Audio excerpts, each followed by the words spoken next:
once fan-favorite member of Navarro College's legendary cheer squad and subject of Netflix's reality series Cheer will not be joining his teammates in any potential upcoming seasons.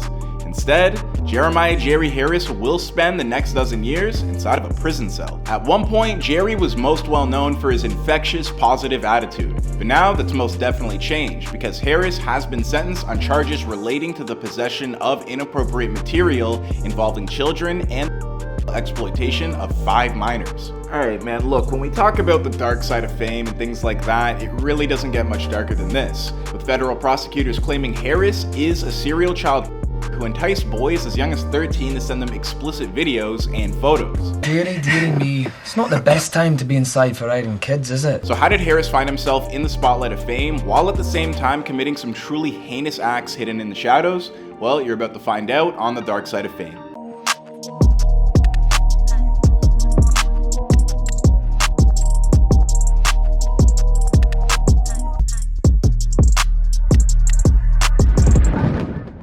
In the moments leading up to Jerry Harris's eventual arrest, he had emerged as a breakout star for the Netflix series Cheer. Back in 2020, viewers could not get enough of the infectious attitude of this seemingly lovable and always positive underdog, who, despite his own struggles, including the loss of his mother to cancer at age 16, always showed up to practice ready to work and motivate those around him to do the same, with his tried and true Matt Talks. That popularity followed him off screen as well, and after the conclusion of the first season, Harris would become a pop culture mainstay. During the offset of the pandemic, he'd appear on the Netflix social media series Wanna Talk About It to discuss mental health issues, and also provide interviews to countless magazines while earning more than 1 million followers on Instagram. I mean hell, he even interviewed big-time celebrities for the Ellen DeGeneres show on the red carpet during the Oscars.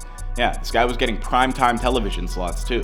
Absolutely wild. But all this goodwill came to a screeching halt when Harris was suddenly pulled out of his brand new home in Naperville, Illinois by FBI agents in September of 2020. His fans had no idea what was going on at the time, but they were in for quite a wake-up call when the horrifying details finally began to pour in. Federal agents had been looking into Harris for months before his arrest. The investigation began after a Texas native named Kristen reached out to officials after learning about Harris's troubling interactions with her now 16-year-old sons, Charlie and Sam. These two openly gay cheerleaders were only 13 when they met a 19-year-old Harris over on social media in 2018. Back then, Harris was already fairly well known in the competitive cheerleading world as an all-star cheer personality and cheer athletics coach. Almost immediately upon adding the boys to social media, Harris began requesting what he referred to as booty pics, despite being very much aware of how young these two children were. In fact, after Charlie posted a video to Snapchat in April of 2020, which he showed off a difficult cheer maneuver known as the needle, Harris would write to him in response, "Do it naked and take a video and show me." And I'm thinking to myself, why? What the kind of a social life does this guy have? Harris's desire for these explicit images became never-ending, and as a manipulation tactic, he often threatened to unfriend the twins on social media if they didn't do exactly as he requested. At other times, he'd even entice them by promising to boost their social media popularity, but again, only if they sent him highly sensitive and explicit material. And then in February of 2019, he pressured Charlie to follow him into a secluded bathroom stall. Now, I don't think I have to tell you what went on in there, but Charlie says that he refused all of Harris's demands and rushed out of the bathroom only to find his brother and teammates looking for him because he had been gone for so long. A few months later, during another competition in Florida, Harris attempted to coerce Charlie into sleeping with him yet again, this time over text messages, which USA Today would later publish. When asked to describe what he felt during all of this, Charlie would tell the media outlet, "It was just really weird for me, especially being the first instance that stuff ever happened to me. I've never flirted with anyone before, had a relationship with a boy before.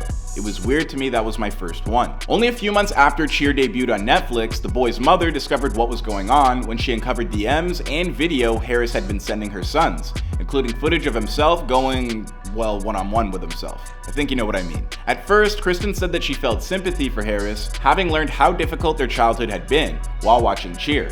But of course, she also instructed her sons to not have any further contact with him. Eventually, her decision to bring these matters to light would change when she learned that her sons had been sexually by a different individual altogether, their cheerleading coach, Shaquille Brown. Kristen immediately reported this, and Shaquille was arrested in May of 2020. But now, believing the world of cheerleading might have a pervasive atmosphere of tolerance, she alerted the authorities about Harris as well. Shortly after, another 17-year-old would step forward as well, revealing to the authorities that Harris had harassed him for nude photographs for 3 hours over Snapchat in 2020. Harris eventually got so desperate that he offered the kid cash for these explicit images. But rather than send pictures of himself, the 17-year-old obtained photographs from a willing friend who was also the same age and sent those to Harris instead. A man of his word, Harris sent the kid a payment of $100 electronically. Then, over the course of the summer 2020, Harris would send that same 17-year-old up to $3,000 to keep the pictures coming.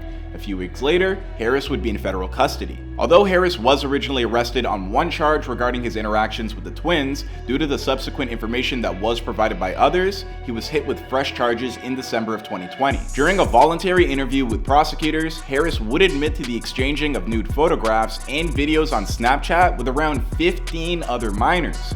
What's worse, he'd admit to having sex with a 15-year-old boy during a cheer event in 2019. There's something seriously wrong with me. His official charges were 4 counts of sexual exploitation of children, 1 count of receiving and attempting to receive sensitive materials involving children, and 1 count of traveling with the attempt to engage in sexual conduct with a minor. Oh, and 1 count of enticement as well. Although, when you stack that one up against the others, you kind of get lost in the shuffle with all that heinousness. And for what it's worth, Harris would originally plead not guilty to these charges brought against him.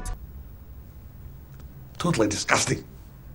As for his legal team, they tried to persuade the judge to release Harris on bail by proposing a somewhat ridiculous plan in which he would be placed under the watch of 4 cheer moms whom he had met through the competitive circuit. Not sure if that really does make sense. It's like if you got caught for robbing a bank, but then everybody else you robbed the bank with got away, and then you went to court, and then we're like, okay, I'm gonna go on bail, but I'm gonna be under the watch of like the 4 people that robbed the bank with me. You sure? Who do we trust, Bruce? Why, no one, of course. Not your friends, not your family, not even yourself, Bruce. Especially not yourself. Now, they also argued the fact that Harris had been sexually abused himself at the age of 13 and had given him what they called a skewed version of what he understood to be appropriate relationships. Understandably, prosecutors did fight back. They claimed that Harris showed all the signs of being a serial child and that there was a high risk that he would continue to minors if he were to be released. To bolster their argument, they brought up an allegation that Harris had been alerted he was under investigation and destroyed his old cell phone, which would have had a bunch of evidence on it. Ultimately, Harris was denied bail. Facing a potential sentence of up to 60 years, the prosecution decided to only ask for 15. Meanwhile, Harris's attorneys fought for 6. They also utilized over 80 character references, including one from Navarro College cheerleading coach, Monica Aldama. Then in February of 2022, after having a change of heart, Harris would change his plea to guilty.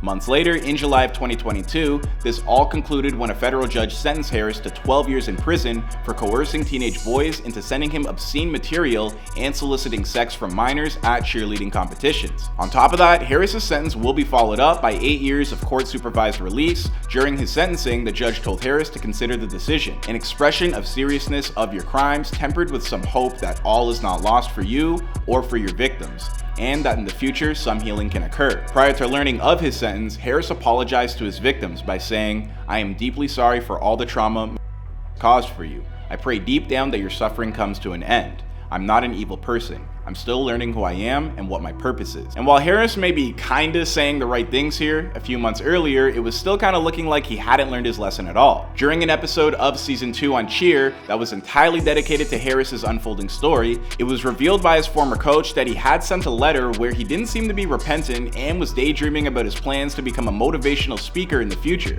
She said about the correspondence, "It was hard to read. His letter was so optimistic. Like there was not one negative thing in his letter. I want to be supportive, yet I'm so disappointed. I have all these emotions that are just fighting each other." In other words, it's kind of hard to suss out whether or not Jerry Harris has actually learned anything at all during the course of the past couple years. But at least one thing we can take solace in, he will not be able to hurt anybody else for a very long time. Here's to hoping that he eventually comes to the realization of what he's done and feels legitimate remorse for the dozens of people he's hurt along the way. Alright everybody, that's gonna bring this really dark and depressing story to an end. I don't know, maybe go watch a cartoon or something to uplift your spirits, because that was a lot.